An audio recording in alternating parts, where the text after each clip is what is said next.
Okay mga kababayan, Chris Ulo po at welcome back po ulit dito sa ating YouTube channel. Pag-usapan lang ho natin itong si Senador Robin Padilla at ito hong si Ben Tulfo, na kung saan ay binuking ho ito si Senador Robin Padilla. Alam niyo naman ho mga kababayan, ito ho si Senador Robin Padilla, lumalabas kasi parang ano lang ho ito parang taga-tahol, parang taga-kagat lang ho dyan ho sa Senado. Kapag meron hong nakakalaban, nakakaaway ho ang pamilya Duterte, especially ho yung si Digong, parang ibinaon lang ho yata yun dyan para taga-kagat. Masipag lang ho ito si Senador Robin Padilla mga kababayan kapag ho ang pinag-uusapan about ho sa pamilya Duterte. Masipag lang ho ito pagka dyan sa Senado ang ikanyang imumungkahi na imbestigahan pabor ho sa mga Duterte. Especially ho itong si Senador Robin Padilla nagpasa ho ito ng motion na kung saan imbestigahan daw ang ano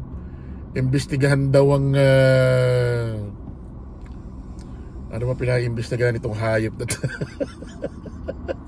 may pinorward ho itong may pinorward ho ito na kung saan gusto niyang paimbestigahan yung nangyaring welfare check daw ni Senador Trillanes dito kay Digong, na kung saan wala na ba nangyaring welfare check. Usap-usap ang naging batayan niya, usap-usapan daw sa social media. Anong gagawin ni Trillanes kung mga marites sa social media ang nagbigay ng espekulasyon doon sa pinost niyang picture sa kanyang social media platform, tapos ang caption niya, si Digong nandoon pa sa loob at yung kanyang abogado nagtatrabaho pa.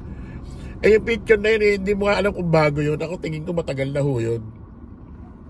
Yun ho yung mga time na siguro si Trillanes noong mga 2017 nagpupunta sa ICC at nagpapile ho ng case about ho dito kay Digong, yung kasong crimes against humanity. Ngayon mga kababayan, masipag lang ho ito si Trillanes, si Senador Robin Padilla dyan sa Senate kapag pag-uusapan ng imbestigahan puro pabor sa pamilya Duterte. Pero kapag pala ito si Senador Robin Padilla ay gagampanan niya na kung ano ang responsibilidad niya, kung saan siya parting committee nakalugar, ay yun talaga ilalapit sa kanya, dapat niyang busisiin dahil yun talaga ang committee na nakatapat sa kanya. No action na pala ito. Pakinggan nyo ito si Senador Robin Padilla as to si Ben Tulfo. Lumalabas ito si Senador Robin Padilla, senador talaga ito ng pamilya Duterte. Hindi ho ito senador ng taong bayan. Pakinggan nyo ho ito. Napapabayaan po yung mga katutubo natin, inaabuso sila, pinagsasamantalahan sa labis na pagiging sakim ng ilan. Yung kasakiman mga boss ay kuminsan labis, excesses, yung excessive greed. The excessive greed leads to exploitation. And exploitation leads to abuses. And sometimes too much. When it's too much abuses and exploitation because of the excessive greed, there's deception. And when there's deception, who will you go to? Yung mga taong biktima nito. Who are you gonna call? Ghostbuster. Hindi naman po pwede yun. Napapabayaan, kaya nasasagip namin, nakikita namin kung ano nangyayari. Yung Pampanga Ita mga boss, ito yung sinasabi natin dito. Nagrereklamo sila dahil mismo mga Ita ginagamit yung mga IPMR, yung kanilang indigenous people mandatory representative. Pag yan ay nasa ilalim na ng DILG sa lokal na pamahalaan o provincial, nagiging miyembro na sila ng sanggunian, napapabayaan na sila, sinisweldo na sila ng taong bayan. Pag sinweldohan na sila ng taong bayan, umaakto na sila ng parang politiko. Napapabayaan yung kanila mga katribo. Masakit po ito Meron ibang mga katutubo na pinatraffic mo mula sa Mindanao, papatungo ng Luzon. Pagtatrabahuin mo, linlangin mo, papangakuan mo, human trafficking ang tawag na. Nasalba po namin yan eh. Are you listening, Senator Robin Padilla? Now, another thing na gusto kong sabihin sa inyo, itong mga AITA na napapabayaan matagal na inilapit na pala ito sa Chairman ng Senate Committee on Cultural Communities and Muslim Affairs, si Senator Robin Padilla, walang ginawa. 3 beses na kami. No comment. 3 beses na kami nagpapadala ng sulat para may parating sa kanya, para makipagtulungan kami. Hindi naman nakikipag-ugnayan, parang dead ma lang siya. Ngayon, Senator Robin, at mga kasama mo dyan sa Senado, I'm calling you out, guys. Kasi ikiniro-research namin kung kaninong committee yan, ha? Nasa committee mo to. Ayan, ha? Lumalabas ho, mga kababayan, 3 beses na pala lumalapit itong sila Senador Robin Tulfo, tumatawag o sumusulat dito ho sa kampo ni Senador Robin Padilla, dito sa kampo nila Senador Robin Padilla, dahil itong problema ho ng mga kababayan, kapatid ho nating AITA, ay hawak pala ito ni Senador Robin Padilla. Ang tanong, bakit hindi tumutugon itong si Senador Robin Padilla sa problema nitong mga AITA na ito sa kanilang probinsya? Bakit? Anong meron? Bakit may masasagasaan ka, Senador Robin Padilla, na politiko na hindi mo kayang bungguin? Ha? Kung makasta ka dyan, di ba matapang ka? Di ba Andres Bonifacio? Di ba idol mo si Andres Bonifacio? Hatapang ka tao, bakit parang may pinangingilagan kayata sa problema na mga kababayan, kapatid ho nating AITA?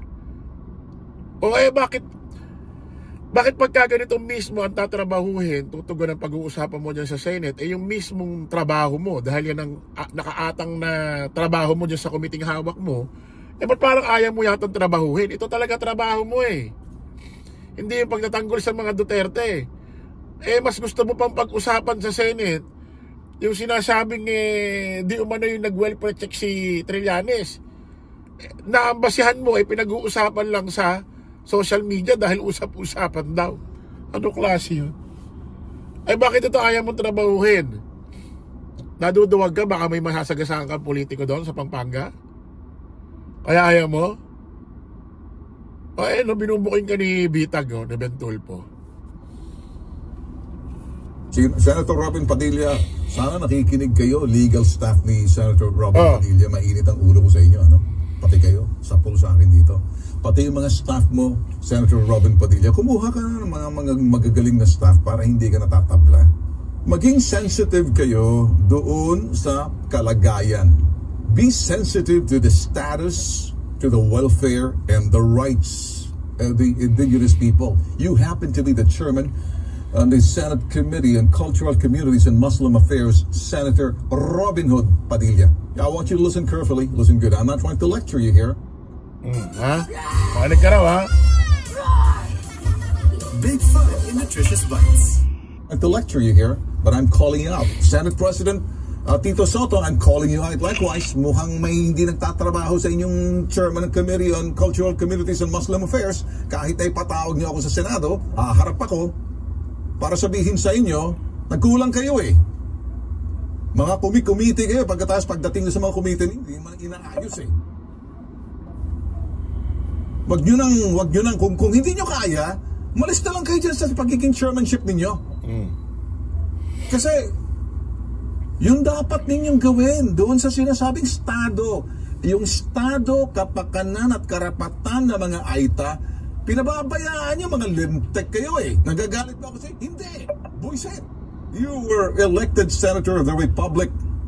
And all of you, dapat gawin ninyo to. Especially pag nasa ibaba. Masyado na kayong nasa partisan politics na nangyayari sa inyo sa Senado eh. Ang nangyayari, hindi napapabayaan yung mga nasa ibaba.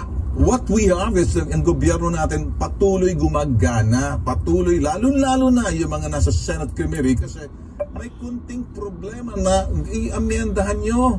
Pasukin nyo, dagdagan nyo naman ng konti. Hindi ko sinasabing palitan ang batas. Bagkos, tingnan na magkaroon ng pananagutan yung representante ng indigenous people, mandatory representative, na talagang pinangangalagaan ng kapakanan, karapatan, at estado nila ilagay sa tama. Ang problema, pati itong Clark Development Corporation, mukha silang nakikialam na rito eh. Pumapasok ng mga Koreano eh, bantang huli. Nagpupuntahan eh, ginagamit yung mga AITA na yan para maibenta yung mga lupain.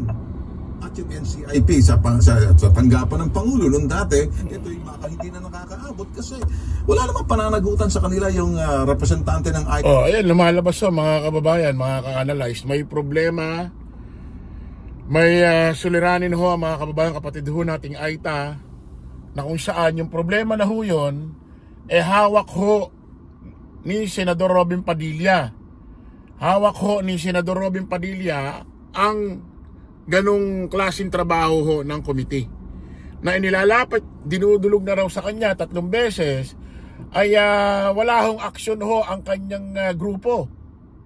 So imposible namang hindi nakakarating kay Senador Robin Padilla yan, diba? Ano yung nakakarating sa'yo? Yung mga kalaban lang ng pamilya Duterte. O baka naman may pinangingilagan to, Servant Tulfo, to si Senador Robin Padilla. Kasi ako tingin ko naman to, duwag naman talaga ito, hindi naman talaga matapang na tao to. Forma lang to. Diba? Diba? Okay. Anong sabi ng mga taga Nueva Ecija? Matapang ka raw. Matapang ka raw eh. Diba? Ba't ka nga pala hinahabol ba't ka nga pala nagmamadali na Senador Robin nung nakakita ka ng mga armas? Saan ka ba galing? May mahabol mo siya? Naalala ko, naisip ko lang. Senador Robin, matapang ka, diba? Bakit parang ayaw mong bungguin yung problema ng mga problema ng mga kababayan kapatid natin AITA? Baka may natatakot kang matisod ng mga tao, ganun ba? Galaw-galaw, huwag pakakangkaang, ha? Ito ang totoong problema, ito ang totoong hawak mong problema. Ito dapat mong ito talaga trabaho mo kasi nasasakop ito ng committee mo. Mas masipag ka pang talakayin ng mga problema ng Duterte. Kaya sabi ng iba sa social media, hindi ka senador ng taong bayan eh. Senador ka ni Digong. Kita ulit tayo sa panibagong vlog. Bye bye po.